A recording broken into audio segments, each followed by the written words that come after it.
अस्सलामुअलैकुम नाजरीन बहैसियत मुसलमान हम सब का फ़र्ज़ बनता है कि हम अपने आप को इस्लामी तारीख़ से आगाह रखें। आज की इस वीडियो में हम खिलाफत उस्मानिया की बर्बादी के बारे में पढ़ेंगे। खिलाफत उस्मानिया जिसको मुस्लिम दौर हुकूमत का एक सुनहरा दौर तस्वर किया जाता है। आज इस वीडियो में हम ये जानेंगे कि खिलाफत उस्मानिया को किस तरह तबाह किया गया और सऊदी अरब जिसका नाम हुजाज़ मुक़द्दस था उसका नाम तब्दील करके सऊदी अरब किस तरह रखा गया और सऊदी अरब में यहूदियों और ईसाइयों की साजिश किस तरह कामयाब रही। तो चलिए बढ़ते हैं आज की इस खूबसूरत वीडियो की जानब इस चैनल। अरब शरीफ में 1930 तक तुर्की के मुसलमानों की हुकूमत थी जिसे खिलाफत उस्मानिया के नाम से जाना जाता था। ताकतवर तरीन खिलाफत उस्मानिया की वजह से दुनिया भर के काफरों पर इस्लाम और मुसलमानों का बहुत दबदबा था, क्योंकि जब भी दुनिया में कहीं मुसलमानों पर जुल्म सितम होता तो तुर्की के हुक्मरान उसका फौरन मुंह तोड़ जवाब देते। अमेरिका और बरतानिया समेत दुनिया भर के इस्लाम दुश्मनों, ईसाइयों और यहूदियों को अगर किसी से खतरा था तो वो थे खिलाफत उस्मानिया के मुसलमान। मुसलमानों के दुश्मनों को मालूम था कि जब तक खिलाफत उस्मानिया कायम है हम मुसलमानों का कुछ नहीं बिगाड़ सकते। इसलिए काफरों ने खिलाफत उस्मानिया को ख़त्म करने की साजिश शुरू कर दी। अंग्रेज़ों ने सबसे पहले एक ऐसे ईसाई शख्स जिसका नाम लॉरेंस था उसको खड़ा किया जो कि अरबी ज़ुबान का माहिर था। वो शख्स ऐसी अरबी बोलता था कि किसी को उस पर शक तक नहीं होता था कि वो अरबी है या फिर ईसाई। उसने अरब के लोगों को खिलाफत उस्मानिया के खिलाफ यह कहकर गुमराह करने की कोशिश की कि तुम लोग अरबी हो और ये तुर्की अजमी यानी गैर अजमी हैं। अरबों के हुक्मरान सिर्फ अरबी हो सकते हैं, अजमी की हुकूमत को कैसे हम बर्दाश्त कर रहे हैं। मगर उस वक्त के गयूर अरब मुसलमानों ने उसकी हकीकत जान ली और उसकी एक ना मानी। ये शख्स लॉरेंस ऑफ अरबिया के नाम से मशहूर हुआ। लॉरेंस ऑफ अरबिया की नाकामी के बाद फिर अंग्रेज़ों ने एक और शख्स को अपनी साजिश के लिए तैयार किया जिसका नाम हमफरे था। हमफरे ने अपनी साजिश की कामयाबी के लिए उसने अरबों में से दो लोगों को चुना, जिनमें से एक शेख नजदी इब्न अब्दुल वहाब और दूसरा नजद का सबसे बड़ा लुटेरा जिसका नाम इब्न सऊद था। हमफर ने शेख नजदी को माली इमदाद और इब्न सऊद को अरब का हुक्मरान बनाने का लालच दिया।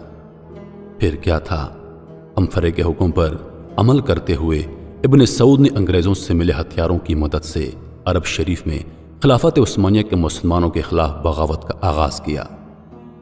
मक्का शरीफ, मदीना शरीफ और ताइफ के लाखों मुसलमानों को इब्न सऊद ने अपनी फौज के हाथों कत्ल करवाया।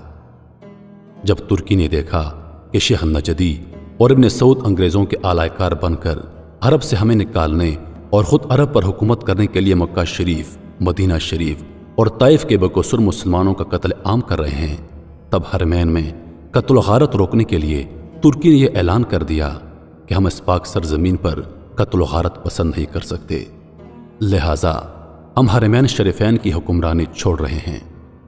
फिर क्या था, 23 सितंबर 1930 को अरब शरीफ पर नजदियों का कब्जा हो गया और उसके साथ ही मुसलमानों का जवाल शुरू हो गया।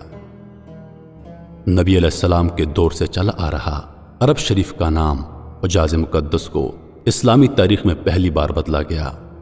अरब शरीफ का बदनाम ज़माना रेगिस्तानी लुटेरा इब्न सऊद ने हुजाज़ मुक़द्दस का नाम बदलकर अपने नाम पर सऊदी अरब रख दिया। जन्नतुल बकी और जन्नतुल मुअल्ला में 1400 सालों से बने सहाबाए कराम और अहले बैत के मज़ारात पर शेख नजदी इब्न अब्दुल वहाब के हुक्म से बुलडोज़र चलाए गए। गुंबद खजरा को मसमार करने के लिए उसने ग्रेनेड बमों से गुंबद खजरा पर हमला करवाया, लेकिन नाकाम रहा। हरम शरीफ के जिन दरवाज़ों के नाम सहाबाए कराम और अहले बैत के नाम पर थे, उन दरवाज़ों के नाम शेख नजदी ने आले सऊद के ख़ानदान के अफराद के नाम पर रखवा दिए। फिर क्या था, नजदी हुकूमत कायम होने के बाद यहूदों नसारा को बिला रोक टोक अरब में आने जाने की खुली छूट मिल गई। आज भी मक्का शरीफ में अंग्रेज फौज का मिलिट्री बेस कायम है और उन्हें نجدی حکومت کی طرف سے سور کا گوشت اور شراب جو کہ انگریز فوج کی بنیادی ضرورت ہے باہم مہیا کی جا رہی ہیں۔ یاد رہے اسلامی نظام حکومت خلافت عثمانیہ کو ختم کر کے 23 ستمبر 1930 کو ابن سعود کو عرب کا بادشاہ بنایا گیا۔ اس دن عظیم الشان جشن کا اہتمام ہوا جس میں امریکہ، برطانیہ اور دوسرے ملکوں کے کافر حکمرانوں نے شرکت کر کے خوب جشن منایا۔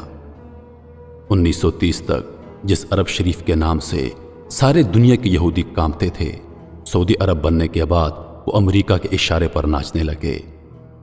سعودی عرب نے مسلمانوں کو دنیا کی کمزور ترین قوم بنا دیا، جس کی وجہ سے مسلمان آج ساری دنیا میں ذلیل اور خوار ہیں۔ ہر جگہ مسلمان ستائے جا رہے ہیں، مسلمانوں کو گاجر مولی کی طرح کاٹا جا رہا ہے، لیکن پھر بھی سعودی عرب کے نجدی حکمران اپنی عیاشوں میں مست امریکہ کی غلامی کرتے جا رہے ہیں۔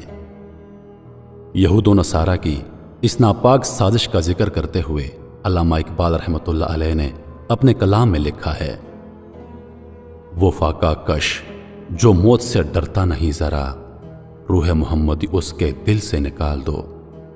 فکر عرب کو دیکھ کر فرنگی تخیلات، اسلام کو حجاز اور یمن سے نکال دو، اسلام کو حجاز اور یمن سے نکال دو۔